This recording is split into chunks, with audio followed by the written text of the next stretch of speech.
I don't believe there's such thing as work-life balance, so people can hate me. It's just my experience. I have a different philosophy. I think life's like a teeter-totter. You only have 100%. You have, like, if your battery is full at 100, you only have battery to give to whatever you're focused on, right? So if today if I have, like, if you want to do something unbelievable and outstanding, I'm saying, like, you want to be world class at something, there's no way you can divide it into 10 different chunks and give every single chunk 10% of that battery. Because if you do, then how much are you really giving to that area of your life? You're giving it 10%. So how can you say that you've accomplished your potential by giving it a 10% commitment? And so I'm just a big believer that I don't think, if you're truly inspired to do what you love and you're truly inspired to go out and become all you can be, so to speak, then I don't believe there's I don't think there's any priorities that are ever in conflict. What a lot of people try to do is they try to use work-life balance, in my opinion, as an excuse to not go for their potential, right? So let me give you an example. And this is, I just want the context to be in spirit. I'm not saying other areas of your life aren't important. I'm just saying there's different times in your life that, if you want to be world-class at something, or you want to, now you got to understand, I'm telling you an extreme, right? The comfort to play it safe is, let's do this for 2 hours and let's do this for 2 hours. But you take a look at Michael Jordan or Kobe Bryant, and if you just think about being a great basketball player, world-class basketball player, all Kobe Bryant did was focus on basketball. He could not have been where he was obsessed with it. He would stay, like, if you listen to his eulogy, he was texting Michael Jordan at 2 or 3 in the morning because he was thinking about moves, right? Like, he was obsessed with it. And he was obsessed with this whole notion of, like, how can I be the best that I can be? And then he knew that he had the potential, and he wasn't going to allow anyone to outwork him or outlast him or outsmart him. But you don't get to that level without going over and above and beyond. Now, that doesn't mean if there was a sickness in his family, he wouldn't stop what he was doing and go to that. Does this make sense to you guys? I mean, like, so, like, when people say, well, family is important, but, like, the reality of it is, if you have a child sitting next to you, I would say, what is your number one goal with your child? See, a lot of people use a child as a projection or an excuse for their own insecurities, right? But the reality of it is, what is our goal as parents with our children? The reality of it is, our actual outcome with children should be to build them up so they can fend for themselves. But we're such a codependent world and society. Parents want to raise their kids to be dependent on them, so they stay attached. Does that make sense? Like, it's nothing wrong with wanting your son or daughter with you everywhere and over time. But the reality is, if something happens to you, are you setting them up to where they can survive in any environment in the world because of the mindset, because of the example you set, because of the fortitude, because of the tenaciousness, because it's not what you accomplish. It's the fact that you're actually going for it, that you're giving your kids a model, because life isn't going to be easy for them, right? And they need to see that it's not easy for you either, but you're making it happen. And so a lot of us, we just don't want to put in the extra time that it takes to do more, become more, achieve more. So we can all accomplish it all. I mean, I'm not saying it's not going to be a pain in the ass. I'm not going to say it's not going to be stressful. That's part of the whole,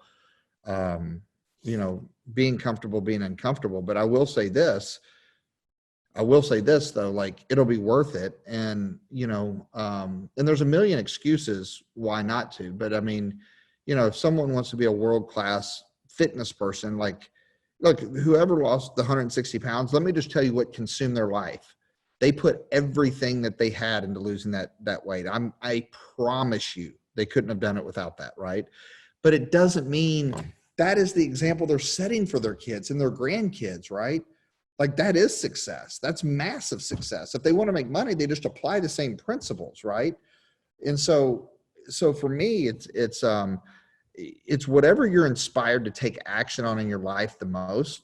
And then priorities are never in conflict. Like, there's nothing that's going to distract me from the goals that I want to achieve. I shouldn't say that. There's a lot of things that distract me. But I'm saying this is my model of what I'm building muscle into, right? And the reason I say that is I get distracted all the time.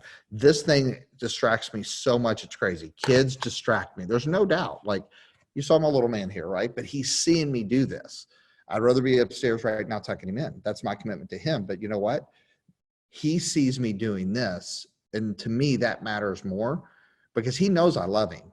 I don't have to spend 15 hours a day with him for him to know that I love him. And so, my point being is that, you know, we get distracted. Focus is such a missing art today, because today we have so much noise around us. We become distracted over 2.1 hours of every single day off of our goals, right? That's a statistic. It's recent research. But here's the crazy thing about that. It takes someone 20 minutes to get back on focus to what they became distracted with before. So I'm saying just know the priorities in your life. Priorities are never in conflict. And I'm never going to judge someone's priorities. Your priorities are your priorities and my priorities are my priorities. You know, one of my priorities is helping my kids fend for themselves and being able to leave them something behind. When I say that, I'm not just talking money. That's part of it, but it's more than that, right? So that inspires me to do more, you know, to take on more, to carry more weight. You know, but it's a tricky conversation because if you say that to too many people, they'll look at you and they're like, well, that's not how I want to live. But, you know, don't judge other people, because it's the context in which that's just meant is that don't be scared to give something your all, because that's the only way you're going to see how far you can take something and how great you can become. And there's going to be some things in your life when you focus on becoming great at anything that they're going to sink a little bit. But guess what? It's okay. It's 100% okay, because you can always circle back around and pick that ball back up. See, I would much rather have someone spinning 27 plates and drop 5 than just keeping 4 plates just nice and neat, but living in mediocrity. Does that make sense?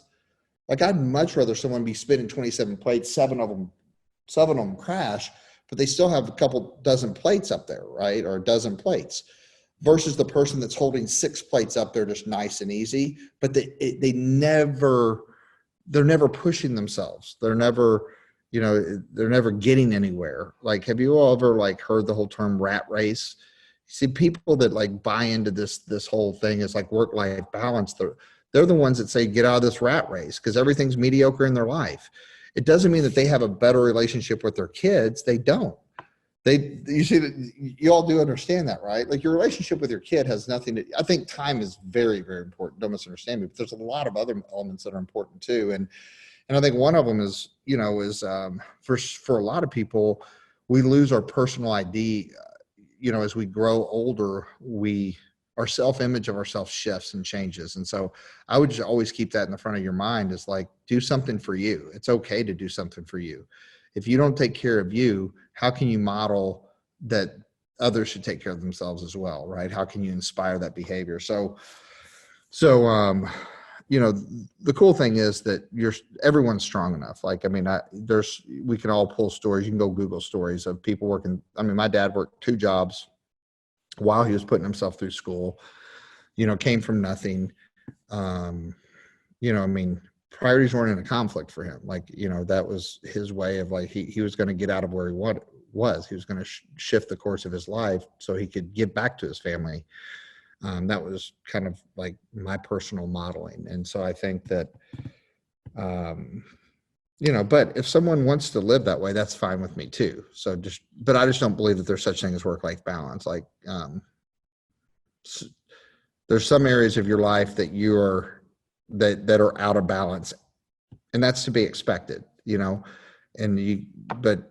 our priorities are what drives us. And so just make sure that you know that whatever your goals are, it's aligned with your real value system and your real priorities, so they don't become in conflict, right? When it becomes in conflict, that's when it creates frustration within ourselves, and then we vent out. So it's okay. I think people need to hear that hey, look, it's okay to drop the ball. It's okay to break a plate if you're pursuing it. Like, if you're going for it, it's okay to make mistakes. Like in basketball, I remember a coach told me one time because, I was a playmaker, and he's like, I want you should have 3 or 4 turnovers every game, Brian, right now. Because if you're not trying hard enough. But I would get 11 to 15 assists, right? Like the point being, if I was playing conservative, I wasn't pushing myself to do more and be more. So anyway, none of us are perfect. So I hope people understand that context and way it's meant. Because a lot of times when people say that, I see people's faces and they're like, so.